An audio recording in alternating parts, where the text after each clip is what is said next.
희노아라 시게아키 지음 홍성민 옮김 72페이지. 성서에는 사람을 용서하고 사랑하라고 쓰여 있습니다. 기독교 신자인 선생님은 모든 사람을 용서하셨나요? 사람을 용서한다는 것은 쉽지 않다. 용서하기 어려운 사람을 용서하려고 할 때 나는 진정한 고독을 느낀다. 용서를 생각할 때 나는 한자의 서를 떠올린다. 허락하거나 잘못을 책하지 않는다는 것보다 더 본질적인 의미를 갖고 있기 때문이다. 서라는 한자는 마음 위에 같을 여자가 얹혀 있다. 용서한다는 것은 누군가에게 허가를 내리거나 나쁜 짓을 한 사람을 받아들인다는 것이 아니다. 상대를 자신처럼 생각하는 마음이다.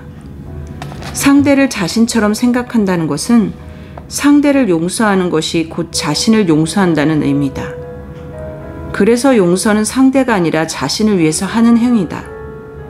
용서할 수 없는 마음을 계속 갖고 지내면 너무 힘들다. 그래서 용서를 통해 우리는 편해질 수 있다. 기독교인은 예수가 흘린 피로 자기 죄를 용서받았다고 생각한다. 예수는 우리를 자신과 같다고 생각해서 십자가에 못 박혀 돌아가셨다. 우리는 이미 용서받은 자들이다.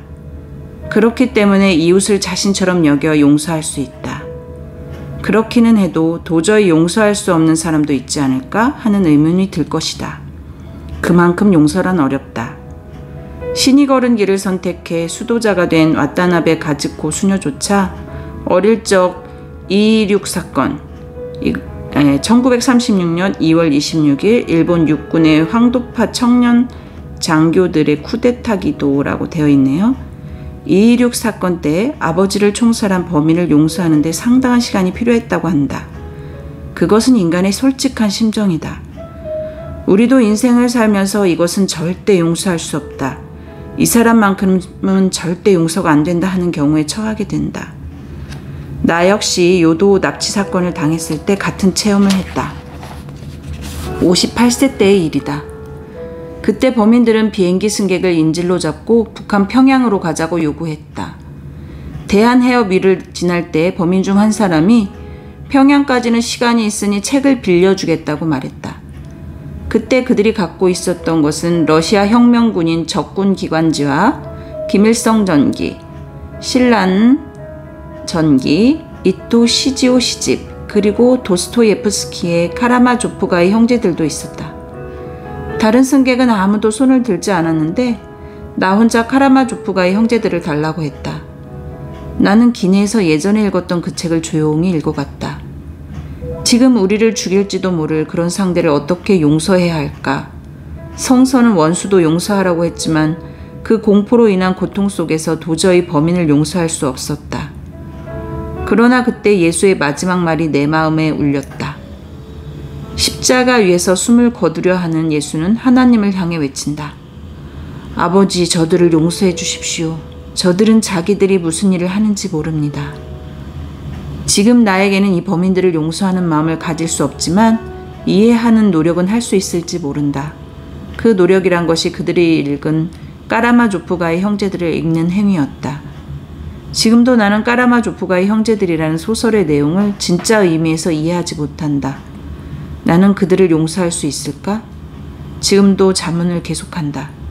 죽기 전에 다시 한번 까라마조프가의 형제들을 읽고 싶다. 어쩌면 그때 용서라는 진짜 의미를 깨달을 날이 올지도 모른다. 지금 그렇게 느낀다. 76쪽. 다시 태어난다는 것은 어떤 건가요? 인간이라면 누구나 다음에 다시 태어나면 이런 걸 해보고 싶다고 변신을 바란다. 다시 태어난 자신을 상상해보는 것은 즐거운 일이다. 나도 다시 태어나면 가수가 되고 싶다. 그러나 진짜 의미에서 다시 태어난다는 것은 환생을 말하는 것이 아니다. 우리는 지금의 삶을 살면서도 다시 태어날 수 있다. 다시 태어나기 위해서는 일단 죽어야 한다. 물론 그것은 육체가 죽는다는 것은 아니다. 죽음을 강하게 실감한 순간, 즉 내가 다시 태어난 순간은 요도호 납치 사건에서 풀려나 다시 땅을 밟았을 때다. 비행기 납치범에게 잡혀있던 나흘은 인생에서 가장 긴 시간이었다. 그날은 후쿠오카에서 열리는 학회에 참석하기 위해 하네다 공항에서 비행기를 탔다. 후지산 정상을 지날 즈음 9명의 젊은이가 자리에서 일어났다. 그중 리더로 보이는 인물이 일본 돌을 빼어들고는 우리 일본 적군은 이 비행기를 하이제킹했다. 지금부터 북한 평양으로 간다고 외쳤다. 뭔가 큰일이 벌어졌구나 직감한 나는 재빨리 나의 맥박을 확인했다. 평소보다 빠르게 뛰었다. 상당히 동요했을 것이다. 대체 무슨 일이 일어난 건지 얼른 이해할 수 없을 정도였다. 비행기는 북한으로 간다고 했는데 사실은 한국의 김포 공항에 착륙했다. 적군파 환영이라는 글자와 함께 군복을 입은 병사들이 늘어선 걸 보고 이제 풀려나겠구나 생각했다. 그런데 범인들 가운데 가장 젊고 머리가 좋은 청년이 창문을 통해 쉘이라는 미국 석유회사 마크가 있는 가솔린 스탠드를 발견하고 여기 북한이 아니다 한국이다 라고 말했다. 그 후 한 달이든 두 달이든 농성한다는 그들과 보낸 나흘은 비장감이 감도는 시간이었다.